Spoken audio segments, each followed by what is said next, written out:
Okay, guys. So today's topic that is based on the web server investigation. ठीक है. सो कई बार क्या होता है कि आपके पास डिफरेंट टाइप्स के सर्वर्स होते हैं, जैसे कि वेब सर्वर्स में, और उसमें क्या होता है, लोग क्या करते हैं, कंपनीज को हटाने के लिए या उनको डाउन करने के लिए वहां पे अटैक का यूज करते हैं, that is a denial of service attack. ठीक है.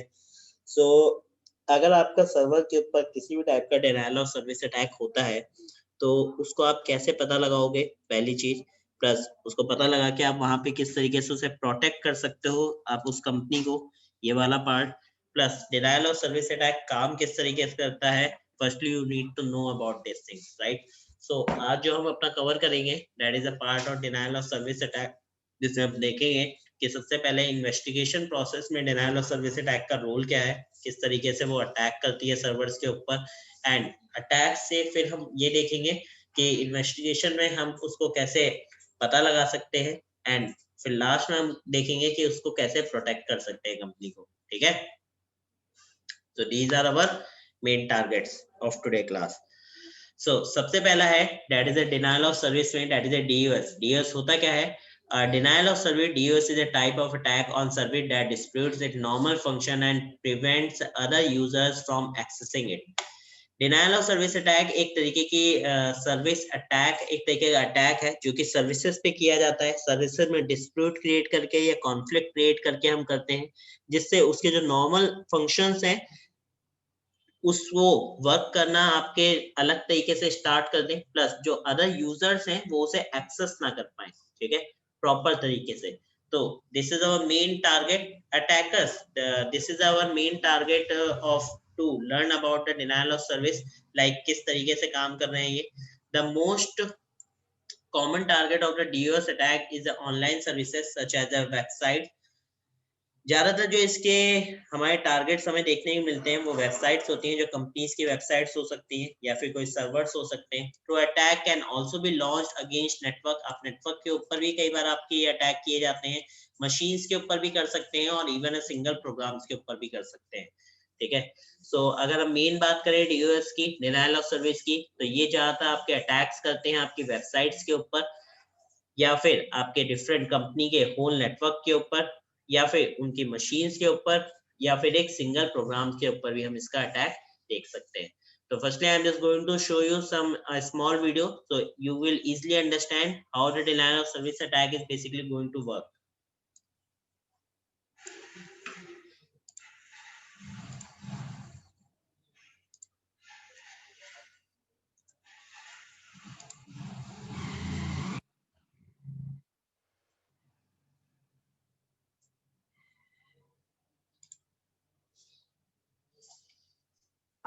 You run a successful business through your e-commerce platform.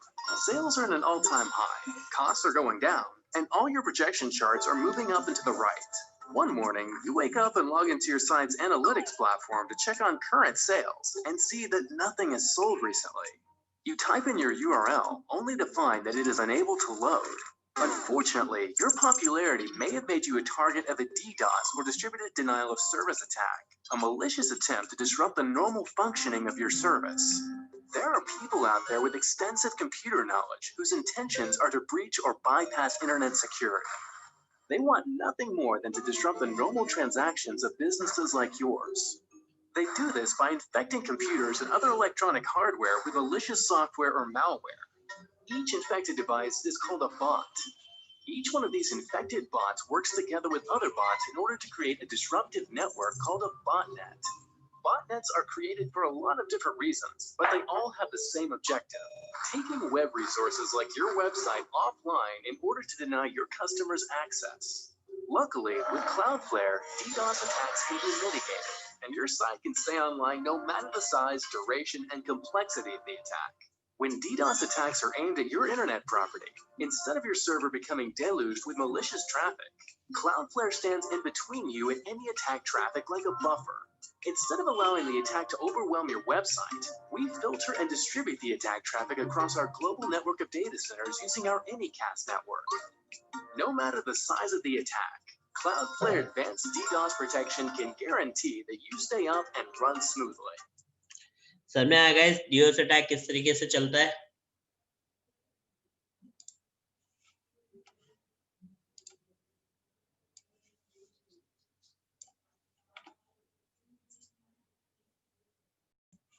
Next हमारे पास क्या होता है, that is a propagation of malicious codes.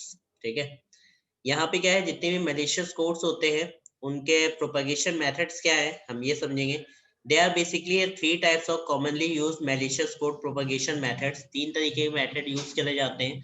सबसे पहला है that is central source propagation, second है that is called a back chaining propagation, and the third one that is called a autonomous propagation.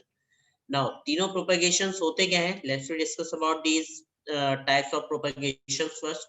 तो central source propagation, it means it requires a central source when attacker toolkit is installed। एक central source की हमें need होती है जिसके ऊपर हम क्या करते हैं, अटैकर्स टूलकिट को इंस्टॉल करते हैं। where when an attacker exploit the vulnerability machine या vulnerable machine, it open the connection on the infected system listening for the file transfer। so यहाँ पे एक अलग अलग एक ही मशीन होती है, यानी कि एक सोर्स पॉइंट होता है, उसके ऊपर आपकी कंप्लीट एक attackers machine, attacker toolkit installed होती है, और उसके थ्रू हम डिफरेंट टाइप्स ऑफ मशीन को टारगेट करते हैं, वल्नरेबल मशीन्स को, और उनके ऊपर क्या करते हैं, उनको एक्सप्लॉइट करते हैं और उनको रेडी कर लेते हैं फाइल ट्रांसफर के लिए by the listening client and sockets. ठीक है, यानी सर्वर एंड क्लाइंट की तरफ से सॉकेट जो है कनेक्शन एस्टैब्लिश कर लेते हैं। Now file transferring mechanism that is used by transferring malicious code toolkit is normally हम कैसे कर सकते हैं, लाइक HTTP के थ्रू, FTP के थ्रू एंड RPC के through. So most common ports जो होते हैं हमारे पास वो ये होते हैं जिनके थ्रू हम फाइल ट्रांसफर थिंग्स का यूज करते हैं। तो हम इसमें देखेंगे भी कि इन प्रोटोकॉल्स का यूज करके हम सर्विस के ऊपर किस तरीके से अटैक कर सकते हैं। ठीक है, DOS अटैक किसी भी सिस्टम के ऊपर या टाइप ऑफ सर्वर के ऊपर। ठीक है, नेक्स्ट है हमारे पास back chaining propagation. Back chaining propagation किस तरीके काम करता है, back chaining propagation requires an attack toolkit install on attacker's machine. सबसे पहले इसके लिए रिक्वायरमेंट है कि आपकी टूलकिट जो है वो आपकी इंस्टॉल होनी चाहिए अटैकर्स मशीन के ऊपर। When an attacker exploit the vulnerable machine, जब वो वल्नरेबल मशीन को एक्सप्लॉइट करता है, it opens the connection on infected system listening for the file transfer. तो क्या करता है, एक ओपन कर देता है कनेक्शन, जिससे आपका सिस्टम जो इफेक्ट हो सकता है, फाइल ट्रांसफर हो सकती है। Then the toolkit is copied from the attacker. Once the toolkit is installed on the infected system, it will search for the other vulnerable system and the process will be continued. So यहाँ पे क्या है back chain propagation में कि एक system से दूसरे system का एक्सेस लिया और उसके बाद वहां पे टूलकिट इंस्टॉल करके फिर नेक्स्ट सिस्टम का एक्सेस लिया। This kind of thing is basically done by the back chain propagation, यानी एक चेन सिस्टम को क्रिएट करना। ठीक है, उसे क्या बोलते हैं, back chaining propagation technique. Next होती है ऑटोनोमस प्रोपगेशन। ये क्या होता है, ये ऑटोमेटिक चलती है। This is similar to like back chaining propagation technique, but इसमें क्या है आपका ऑटोमेटिकली ये काम करती है। किस तरीके से, in this process attacker exploit and send malicious code to the vulnerable system. सबसे पहले एक्सप्लॉइट करता है और मैलिशियस कोड सेंड करता है वल्नरेबल सिस्टम्स के पास। The toolkit is installed and search for the other vulnerable. तो उससे क्या होता है कि वहां पे टूलकिट इंस्टॉल हो जाती है और अदर वल्नरेबल सिस्टम को फाइंड आउट करती है। जबकि ना कि किस तरह से, जैसे सेंट्रल सोर्स में केवल doesn't require a central source for planning and toolkit its on own system। आपको ऑटोनोमस प्रोपगेशन में अपने सिस्टम पे उसको बना के रखने की नीड नहीं होती। आपने एक सेंट्रल सोर्स आपको नहीं चाहिए, आप किसी भी एक सिस्टम से आपने अटैक किया, उसके बाद वो क्या करेगा, आपके ऑटोमेटिकली नेटवर्क के अंदर स्प्रेड होता जाएगा। This kind of thing is basically done by the autonomous propagation technique. So हम सेंट्रल सोर्स प्रोपगेशन टेक्निक भी यूज करते हैं, हम अपनी यूज करते हैं back chaining propagation technique, and उसके बाद यूज करते हैं ऑटोनोमस प्रोपगेशन टेक्निक। ठीक है, तो अलग अलग टाइप की प्रोपगेशन टेक्निक्स होती है जिनको हम क्या करते हैं यहाँ पे यूज करते हैं और उसके थ्रू अटैक वेक्टर्स को फाइंड आउट करते हैं। सो हमारा मेनली टारगेट क्या होगा यहाँ पे, अगर हम इन्वेस्टिगेटर्स हैं तो बेसिकली हमें पता लगाना है सबसे पहले कि सेंट्रल सोर्स के थ्रू क्या क्या है, बैक चेनिंग है या ऑटोनोमस है। ठीक है, वो कैसे पता लगाएंगे, लेट्स सी नाउ। अब इसके बाद आता है सबसे पहले कि आप ये समझो कि आपका जो DOS अटैक है वो exactly on the practical mode किस तरीके से काम करता है। तो उसके लिए आपको क्या चाहिए, एक कंप्लीट एक टूलकिट चाहिए। तो I already installed a toolkit on my machine. So किस तरीके से करना है, उसके लिए जो हम अटैक यूज करेंगे that is a synchronization flooding attack using the Metasploit. तो हम यहाँ पे सिंक्रोनाइजेशन फ्लडिंग अटैक स्टार्ट कर रहे हैं, किसके थ्रू करेंगे, with the tool name that is a Metasploit. And flooding का मतलब क्या होता है, नॉर्मली दैट इज अ बाढ़, राइट। तो हम यहाँ पे सिंक्रोनाइजेशन पैकेट जो आपके सिन पैकेट्स होते हैं उनको सेंड करेंगे और देखेंगे कि मतलब इतने ज्यादा पैकेट सेंड कर देंगे कि वो जो है सर्वर उसकी कैपेसिटी के ऊपर जाने लगे, ठीक है। एंड लेट्स सी कि क्या एक्टिविटीज वहां पे परफॉर्म होती है। तो इसके लिए जो मशीन्स है हमारे पास, attacker machine, that is a Kali, and a victim machine, that is a Windows 7. You can say that that is also a server. We are going to use a server on the Windows 7 machine, that is a HTTP and FTP server, right? So हम उनका use करेंगे यहाँ पे। जो tools use करने वाले हैं, these are the tools like Nmap and the Metasploit, जो हम दो टूल्स का यहाँ पे यूज करेंगे और सबसे पहले चेक करेंगे कि इसके अंदर वो सर्विसेज है कि नहीं है। So I am just going to switch my machine on the practical part, so you will see the result on that.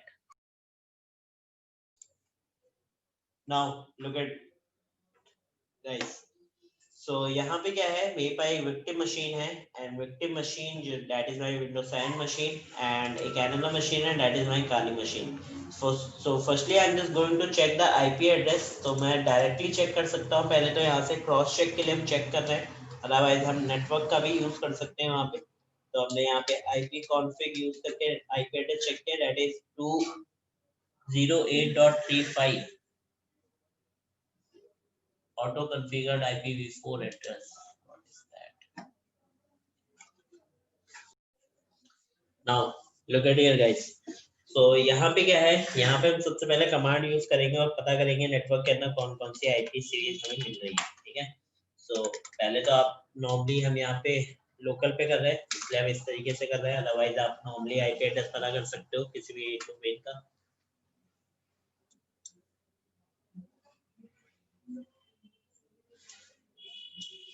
Okay, so my IP address is 130 जो मुझे यहाँ पे मशीन मिल रही है। ओके, सो हमारा नेक्स्ट स्टेप यहाँ पे क्या होगा, ये देख लो। नेक्स्ट स्टेप पे हम क्या करेंगे, सबसे पहले चेक करेंगे कि आईपी एड्रेस के अंदर पोर्ट ओपन है या नहीं है। तो nmap का यूज करें, दैट इज 192.168.223.130 के अंदर let's check the port, that is a port number of 21, right. so let's press enter, so it will give me some result, that is the port number 21 is filtered, so filtered है, let's कोई बात नहीं। तो filtered है तो हम filter का भी यूज कर सकते हैं यहाँ पर। तो अगर ओपन है दैट्स गुड, फिल्टर है तब भी हमारा काम चल जाएगा।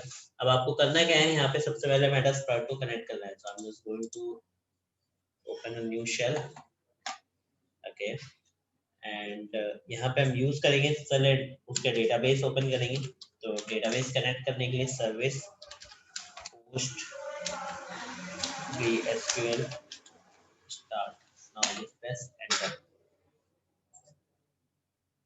सर्विस स्टार्ट हो गई। If you want to check the status तो आप स्टेटस चेक कर लो यहाँ पे, so it will give you that service is active, that's great. Next हमें यहाँ पे यूज करना है MSF console, now just press enter and wait for opening the MSF console।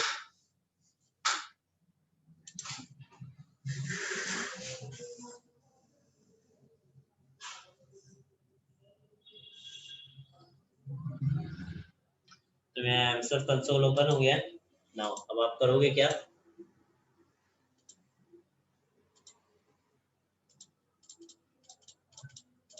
आपको यहाँ पे सबसे पहले सर्च करना है। क्या सर्च करोगे आप, हम पैकेट सर्च करेंगे, एक अटैक सर्च करेंगे, that is a SYN flood attack, ठीक है।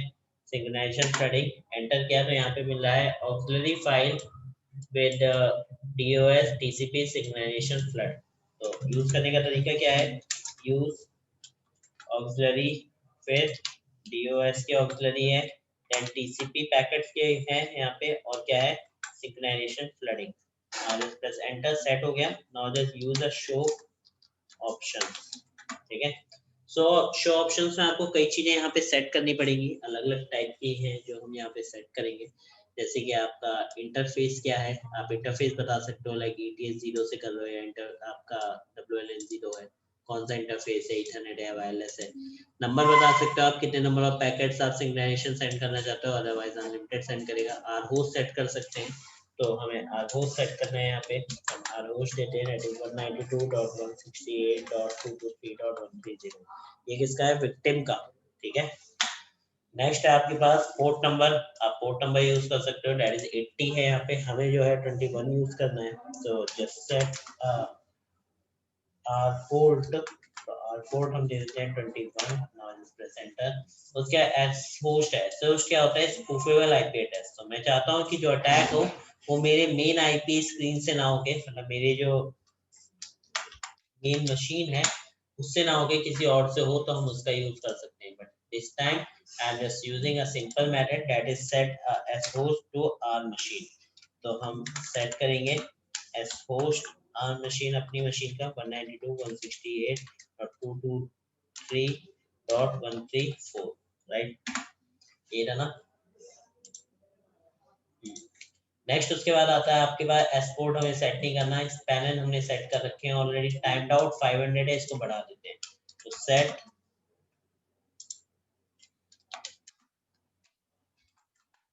टाइम्ड आउट 3000, ठीक है। Now press enter.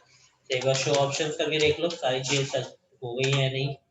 तो नाउ आपके नंबर हमने सेंड नहीं किए, सिग्नेचर पैकेट के अनलिमिटेड करे, इंटरफेस हमने नहीं बताया उसे, आर होस्ट हमने दे दिया, आर पोर्ट दे दिया, एस होस्ट दे दिया, इस बैलेंस सेट है, आर पोर्ट हमने नहीं दिया है कोई सा भी, एंड नंबर ऑफ यहाँ पे हमने क्या दिए हैं उसको टाइम आउट दे दिया, ठीक है। सो उसके बाद आपको करना क्या है, जस्ट यहाँ पे यूज करना है रन कमांड।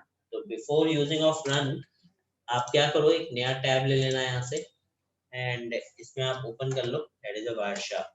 तो यहाँ पे अब जो हम यूज कर रहे हैं that is a analysis process, ठीक है, यानी ट्रैफिक एनालिसिस हम यूज कर रहे हैं। ये इन्वेस्टिगेशन पार्ट के अंदर आता है कि आप पता करो कि वहाँ पे किस टाइप के पैकेट किसके ऊपर ट्रैवल कर रहे हैं। तो मैंने ETH 0 पे स्टार्ट कर दिया है। एक अब विक्टिम मशीन पे आ जाओ, पहले एक बार विक्टिम मशीन की यूटिलिटीज चेक कर लेते हैं।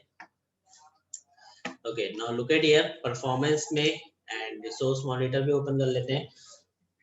तो अभी जो यहाँ पे यूज हो रही है वो बाइट्स में हो रहा है, डिस्क साइज जो है इसका किस में है, बाइट्स में है ना।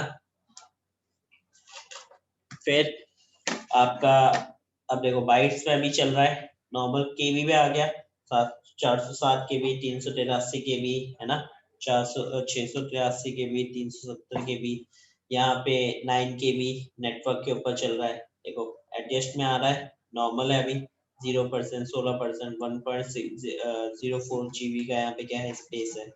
Okay, so now let's come, and जो पैकेट जा रहे हैं उसमें थोड़े से यहाँ पे हम क्या करेंगे, नॉर्मली इसको कर देते हैं रन। तो रन करने के बाद फ्लडिंग स्टार्ट हो गई यहाँ पे। अब फ्लडिंग में पीछे आ जाओ, सबसे पहले पैकेट देखते हैं।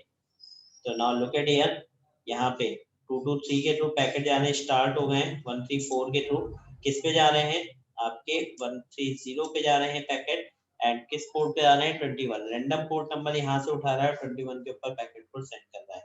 दिख रहा है ना सबको, ये देखो, है ना, कितने पैकेट सेंड कर रहा है। Now look at here display and the packet sending size, ठीक है। अब वहां पे आ जाओ, वहां पे आओगे तो आपको यहाँ यूटिलिटी सेक्शन में, now look at here, utilities कितनी ज्यादा इंक्रीज कर देंगे, है ना, ग्राफ देख सकते हो अगर तो देखो, देखो 1299 तक चला गया है ना, MBs में पहुंच गया। तो अगर मैं मैग्नीफायर ऑन कर दूं तो आपको अच्छे दिखेगा, देखो 2 MB तक चली गई डिस्क स्पेस, दिख रही है, डिस्क कहाँ तक चली गई, MBs में चली गई, MBs में जा रही है अब, कितना 10 MB के ग्राफ में आ गया पूरा।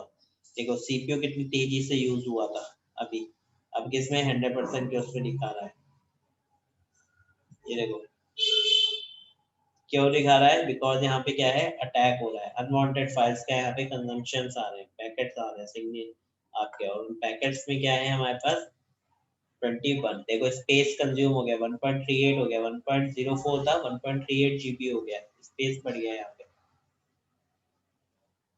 दिख रहा है ना।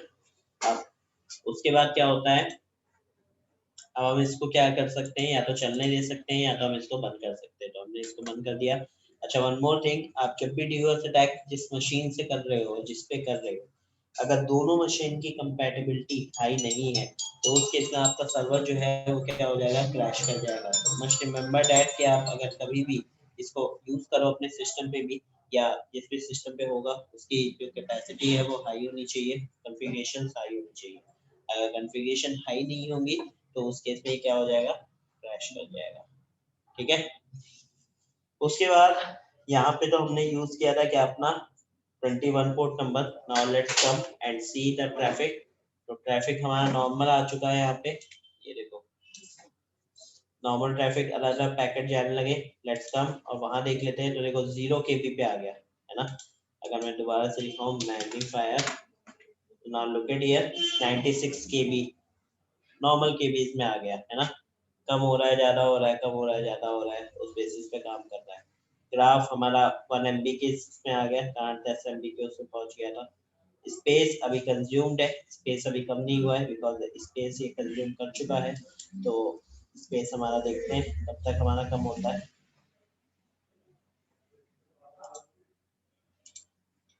ठीक है, देखो 196 kb। अब वापस से आते हैं अपनी अटैकर मशीन पे एंड यहाँ पे आके दोबारा से हम यूज करेंगे, बट इस बार ही हम इसको वो नहीं देंगे। तो हम इसको पहले तो क्लोज कर देते हैं, एग्जिट। ठीक है, एंड दोबारा से MSF कंसोल स्टार्ट करते हैं।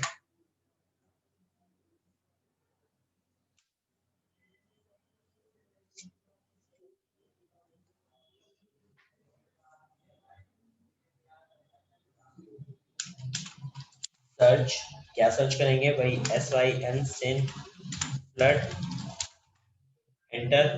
तो यूज, इस बार हम 0 केवल लिखेंगे, इसके इंडेक्सिंग ऑफ हैश, तो ये सेट हो जाएगा। Now just user show options, press enter.